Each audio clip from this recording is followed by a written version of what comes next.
January is here, and while it is not the prime month for new musical releases, there is a constant flow. With us to talk about some of those latest releases from Bull Moose, Mick Workhoven, Chris Brown. Thanks for coming in. Good as always to see you. Good to be here. Let's talk about what may be the most peculiar of the releases we're going to discuss here. But also the most awesome. It's really from a band called Twilight Force. The name of the album is At the Heart of Wintervale. It requires explanation, so let's begin. What is this band all about, Matt? As basically everything I pick, it does require explanation. So they are a Swedish power metal band. Power metal is metal that is really fast and really high-tuned, and usually about elves, dragons, and wizards. And Twilight Force is no exception.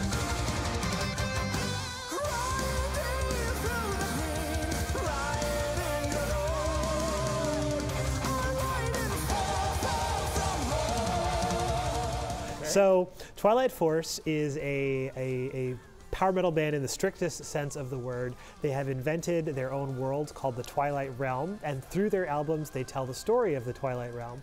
And so At the Heart of Wintervale is just sort of the continuation of this story, and it's told through super fast guitars played on classical chords, and operatic singing, and 4-part harmony, and fast drums, and it's so fun. It's so fun. Fun is the best word for it. The operative word that you both have said is this is fun. It's so fun. Like, and not a lot of people will have ever run into music that sounds like this, but I think that they'll find something to like about it. Sort of as I think you said, Lord of the Rings means power metal. Yeah. And not to be confused with Blind Guardian, which is strictly a Lord of the Rings band, but also we've talked about it on this show before. Anyway, but it's very singable. It's like you want to sing along with these big choruses. Yeah. That it's you want to grab your sword and go fight dragons. I was going to say, I know, Chris, you're not into it to the degree that Mick is, but you say it's good stuff. Well, I love metal that is like creative, which this is, and also where there's like real singing.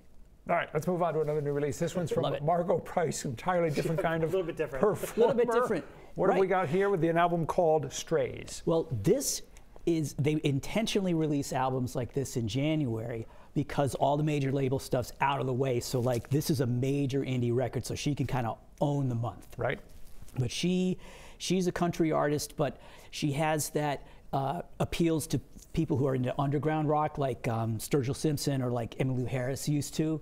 So she's kind of got like, and even people who like Randy Carlisle would enjoy her. What if I burn all my bridges and can never find my way home again? I ask my partner with tears running down my cheeks. So a real crossover appeal. Real crossover, but great stuff. But she's got that like country heartache kind of thing, but it's like she gave up the whiskey and wrote the album on shrooms. So it's also taken a classic rock kind of direction. All right, I love that description. You just give That's what she put in the press release, not me. I'm not, Okay, perfect description. Paramore is out with a new album called This Is Why, and this is a band that has kind of moved around a little bit from genre to genre. Yeah, so they were pop punk to pop to sort of back again.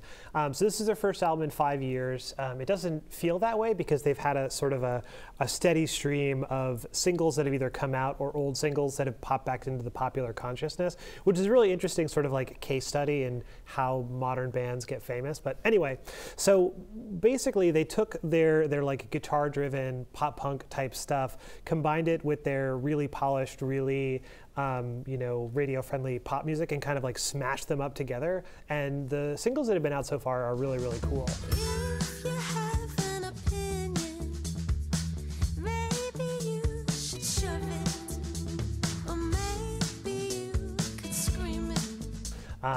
Hayley Williams is back to yelling and being angry, which we love to see. I think that's when Hayley is at her best. So I'm really looking forward to this one. That's what we all want in life, is someone who's yelling and angry at us. Yes, but in a fun way. Let's end by turning the Wayback Machine back a little bit with some classic Yardbirds called Live and Rare and Renaissance, live at the Fillmore West, and Other Adventures. Yeah, so these are two, live 5-disc box sets.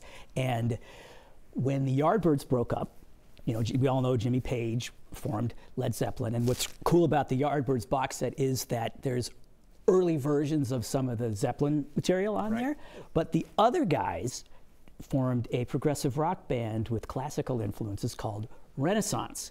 And so that's the connection here, is that if you're into that late Yardbirds period, you can kind of go both ways. And also if you were fans of later Renaissance, when they were like opening for Genesis and people like that, Right. this is their earliest period, the original lineup. So It's cool stuff. The Yardbirds on their own were a great band. I'm sure they're in the Rock and Roll Hall of Fame, but the branches that came out of that tree are just as impressive, and in some cases more so. All right, we got to leave it there. Cool. Mick, Chris, thanks as always.